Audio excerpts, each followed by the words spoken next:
नमस्कार। S24 में बहुत स्वागत है आप सभी का और मैं आपके साथ वर्षा। चलिए नजर डालते हैं आज की ताजा खबरों पर। नमस्कार दोस्तों, मैं हूं शशांक और आप देख रहे हैं S24। आइए मैं आज एक ऐसे दौर में आपको लेकर चलता हूं।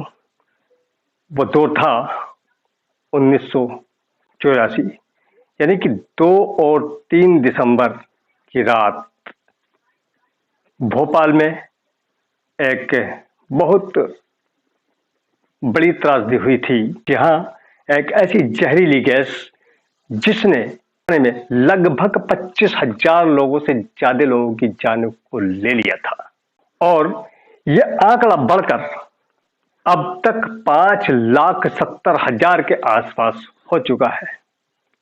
लेकिन सरकार के द्वारा इनके परिवारों को कोई भी राहत जो मिलना चाहिए थी वो नहीं मिली। सरकार ने कुछ लोगों को हाउसिंग बोर्ड क्षेत्र में क्वार्टर अलॉट किए। जी हां, इन क्वार्टरों की हालत बद से बदतर है। जो जिम्मेदार हैं वो लोग इस ओर ध्यान नहीं दे रहे हैं, ना ही तो गैस से पीड़ित लोगों को सही से मुआवजा मिल पाया है और न ही अस्पतालों में दवाई गोलियां और न ही डॉक्टर उपलब्ध है। ये बहुत ही गंभीर स्थिति है। अब हम चलते हैं गैस राहत में मिले क्वार्टरों की तरफ। तो यहां पर रह रहे लोग एक नरकीय जीवन जी रहे हैं। कई बार क्षेत्रीय विधायक और मंत्री को अवगत कराने के बावजूद भी यहां पर कोई काम नहीं हुआ। सांसद महोदय को भी जानकारी दी गई मगर कोई काम नहीं हुआ। महापौर को भी इस बारे में पूर्ण तरह ज्ञात है, लेकिन कोई काम नहीं हुआ। 11-12 में कुछ काम हुआ था, लेकिन उस काम का होना और ना होना बराबर ही रहा। मकानों में दरवाजे लगवाए गए थे उस टाइम पे, लेकिन आज वो एक भी दरवाजा नहीं ऐसा है जो साबुत हो। मकान की रिपेयरिंग और पुताई कराई थी, वो 6 महीने में ही बारिश के पानी में धुल गई और मकान वैसे के वैसे ही खंडर में तब्दील हो गए। नालियां खुदवाई थी, लेकिन नाली आज तक क्लियर नहीं की गई है। वो नाली पूरी बुड़ चुकी है, लेकिन उनका उपयोग नहीं किया गया है, क्योंकि नालियों को चालू ही नहीं किया गया था, तो उपयोग कहां से करेंगे। सिर्फ और सिर्फ यहां पर पानी ही मिल पा रहा है, लेकिन पानी भी कुछ लोगों के घरों में ही मिल पा रहा है। और गंदगी का आलम तो यह है कि आप देखकर दंग रह जाएंगे। यहां पे प्रत्येक नेताओं को, क्षेत्रीय पार्षदों को बताया गया, 50 बार अवगत कराने के बाद यहां पर कोई काम नहीं होता है। सिटी इंजीनियर को बताया गया, सिटी इंजीनियर भी काम करने में असमर्थ है। पीडब्ल्यूडी को कहा गया, लेकिन पीडब्ल्यूडी भी इस काम को करने में असमर्थ है। विधायक महोदय को बताया गया, विधायक महोदय भी इस काम को करने में असमर्थ है। आखिर ऐसी क्या वजह है जो गैस राहत हाउसिंग बोर्ड क्षेत्र में कोई भी नेता, मध्य प्रदेश का कोई भी नेता, भोपाल का कोई भी नेता, मंत्री और जहां तक कि शिवराज सिंह चौहान तक इस क्षेत्र में हाथ नहीं डालते, यानी कि कोई भी काम करने के लिए तैयार नहीं है। आखिर ऐसी क्या वजह है? आइए मैं आपको मुआयना कराता हूं। आप ये सड़क देख रहे हैं, ये सड़क लगभग 1.5 किलोमीटर के आसपास बनना है। Happy gas agency jail road से लेकर नई सब्जी मंडी के गेट तक इस सड़क का सीसी निर्माण होना है। लगभग 4 से 5 साल हो चुके हैं इसको सैंक्शन हुए। सैंक्शन करने के बाद इन्होंने काम चालू किया तो सिर्फ मिट्टी डाल दी गई, तो सिर्फ मिट्टी डालकर इसे बराबर करने की कोशिश की गई। लेकिन आज की स्थिति में एक एक फीट सड़क के ऊपर गड्ढा है। यानी कि हम भोपाल में नहीं, ऐसा लगता है कहीं दूर दराज के गांव में जाकर निवास कर रहे हैं। यहां पर कोई भी फायदा नहीं मिल पा रहा है सरकार की तरफ से। आखिर क्यों अपनी जिंदगी रो रो कर बिता रहे हैं। जब भी घर से निकलता है तो आदमी की हालत खराब हो जाती है। कई बार तो इन सड़कों पर एक्सीडेंट भी हो चुके हैं। लेकिन सरकार की नींद आज तक नहीं खुली, क्योंकि विधायक और मंत्री तो यहाँ का सोया हुआ है, पार्षद भी सोए हुए हैं। लेकिन कम से कम शिवराज सिंह चौहान की आंखें तो खुल जाए ताकि इन क्वार्टरों की जिंदगी बचाई जा सके। आइए मैं दिखाता हूं सबसे आखिरी वाली सड़कें। ये देखिए, यहां पर एक एक फीट के गड्ढे हैं पूरी सड़क में, जहां बारिश में निकलना बहुत ही मुश्किल है। और जैसे तैसे हमने कई बारिशें यहां पर काटी है, लेकिन एक भी व्यक्ति ऐसा नहीं है, यहां तो पार्षद तक कुछ मिट्टी डलवाने को तैयार नहीं कि सड़क को हम प्लान ही कर दें। अगर हम सड़क नहीं बना पा रहे हैं तो उसे प्लान कर दें। आइए, गंदगी का यह आलम है कि यहाँ के घरों के आसपास, गलियों के पीछे और गलियों में बदबू आती है। आदमी 5 मिनट खड़ा नहीं रह सकता। अगर किसी मंत्री को हम यहां पर लाकर खड़ा कर दें कि 5 मिनट वो खड़ा हो जाए, वो नहीं हो पाएगा। लेकिन यहाँ के लोग फिर भी नरकी जिंदगी जी रहे हैं। लेकिन हमारे प्रदेश के नेताओं को इसका कोई भी फर्क नहीं पड़ रहा है। आइए, मैं अब गैस राहत की पूरी आपको सड़कें दिखा रहा हूं। ये सड़कें देखिएगा, ये सड़कें देखिएगा, ये सड़क देखिएगा, और ये भी सड़क देखिएगा। इन क्वार्टरों की हालत देखिएगा, किस तरीके से इनकी हालत है।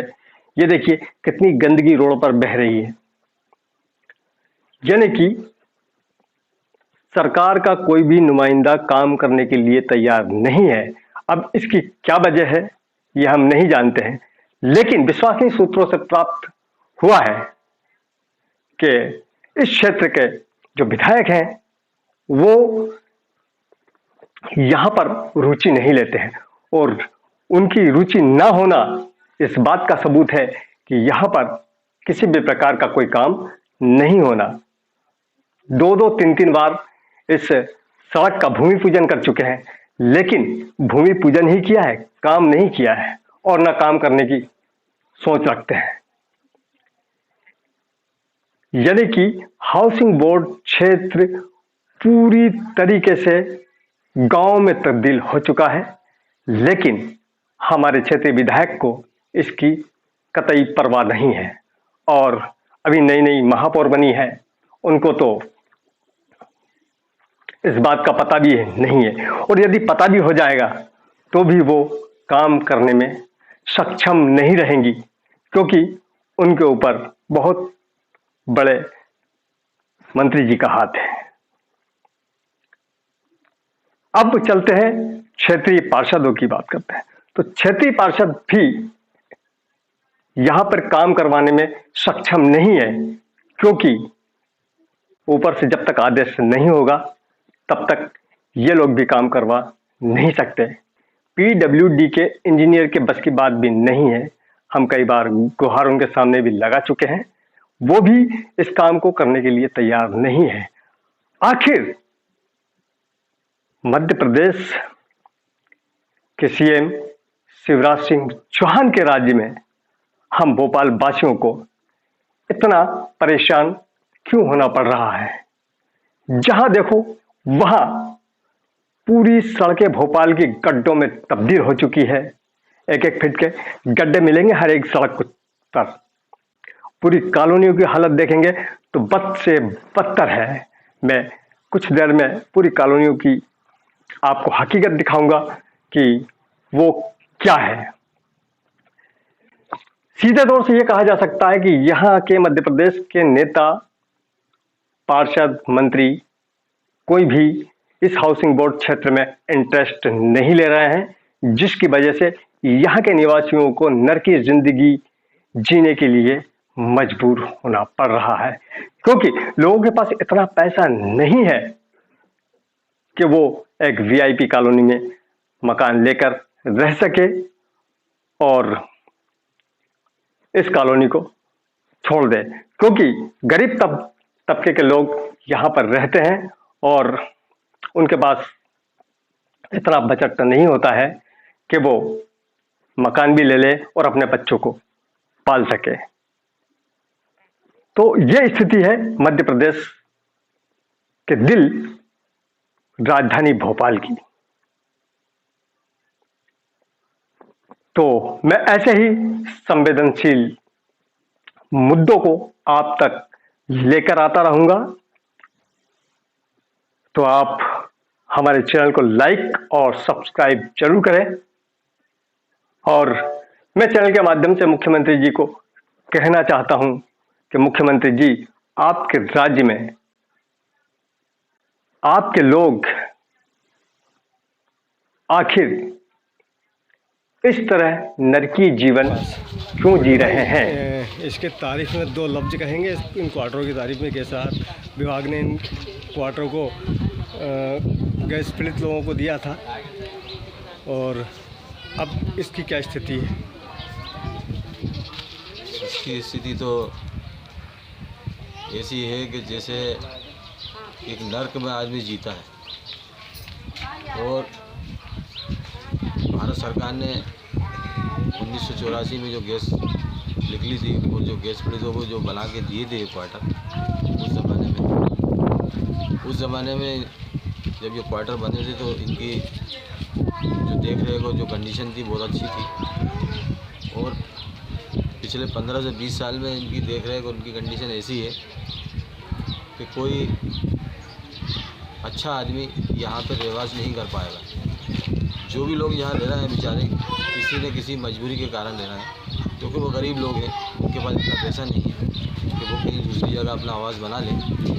आज ये कंडीशन है यहाँ की कि यहाँ पे आज पिछले 1-1.5 साल से लाइट का ट्रांसफार्मर नहीं है। जो एमपीबी यहाँ से ट्रांसफार्मर निकाल के ले गई, इसके साथ यहाँ के लोग बिल जमा नहीं करते।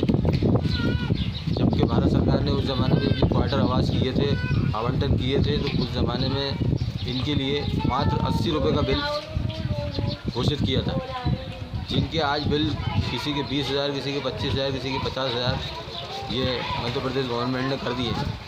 अब ये बताइए गरीब लोग जो बेचारे रोज़मर्रा की ज़िंदगी जी रहे हैं यहाँ पे, जो 100 रुपये, 200 रुपये, 300 रुपये रोज़ कमाने वाले, वो 25 से 30-50 हज़ार रुपये का बिल कहाँ से भरेंगे। दूसरा ये कि गवर्नमेंट ने मीटर लगाए थे उस ज़माने में, जब ये कहा था कि इनके गैस पीड़ितों को मीटर का बिल जो है कम से कम दिया जाए। आज कंडीशन ये है कि आज 2 साल से 1.5 साल से यहाँ पे लाइट का ट्रांसफार्मर नहीं है। लाइट का ट्रांसफार्मर उतार के ले गए। साफ़ सफाई की कंडीशन ये है कि 15-15 दिन, महीना भर यहाँ पे कोई कर्मचारी नगर निगम का साफ़ सफाई करने नहीं आता, झाड़ू लगाने नहीं आता। कचरे की कंडीशन आप देख ही रहे होंगे। आप यहाँ से वहाँ तक जाएँ, लाल पीले क्वार्टर या आप मेन रोड हाउसिंग बोर्ड तक जाएँ, वहाँ पे आप जिस गली में जाएंगे वहाँ पे कचरे का अंबार लगा मिलेगा। किसी तरह का कोई ध्यान नहीं है, ना किसी तरह का कोई यहाँ के लोगों के ऊपर कोई वो है। चुनाव आते हैं, चुनाव के टाइम में वोट मांगने आ जाते हैं। सड़कों की स्थिति क्या है? सड़कों की स्थिति देख तो रहे हैं, पूरी सड़कें जर्जर हो रही हैं, लोग सही से निकल नहीं पाते। अभी बारिश गई है 8 दिन पहले, ये कंडीशन थी कि अगर स्कूल के बच्चे जो है बड़ी मुश्किल में यहाँ से, जो बेचारे गरीब लोग बच्चों को पढ़ा रहे हैं, वो बड़ी मुश्किल में स्कूल के बच्चे यहाँ से निकल पाते थे। कीचड़ का ये हालत था, कई लोग गिर जाते थे गाड़ी से ले लेके। तो आप ये देखिए ये लोग कैसी ज़िंदगी जी रहे हैं यहाँ पे। ये यहाँ पे मध्य प्रदेश सरकार को चाहिए कि यहाँ पे ध्यान दे। तो मध्य प्रदेश सरकार और भारत सरकार से क्या उम्मीद रखते हैं? आप बताओ ना, आप ये भाई आप आज इसको कवरेज कर रहे हैं, आप ये पहुँचाएं, ये वहाँ तक मध्य प्रदेश सरकार तक पहुँचाएं और केंद्र सरकार तक पहुँचाएं। मैं तो आपकी बात कई बार पहुंचा चुका हूं, लेकिन उनके कानों में जूं तक नहीं रेंगती। नहीं रेंगती ना। अभी चुनाव आ रहे हैं, अभी चुनाव के टाइम में आप देखिएगा कि यहाँ पे हर नेता आएगा, लोगों को लुभाएगा, वोट मांगेगा और लुभाया जा रहा है। कई फार्म भरे जा रहे हैं गरीब लोगों के, किसी के राशन कार्ड के, किसी के आवास योजना के, किसी के संबल के, और भी कई, लेकिन मुझे नहीं लगता कि वो 5% उस पर काम हो। ठीक, धन्यवाद। नमस्कार, आज के लिए इतना ही। हम मिलेंगे कल फिर एक नए मुद्दे को लेकर। तो देखते रहिएगा S24।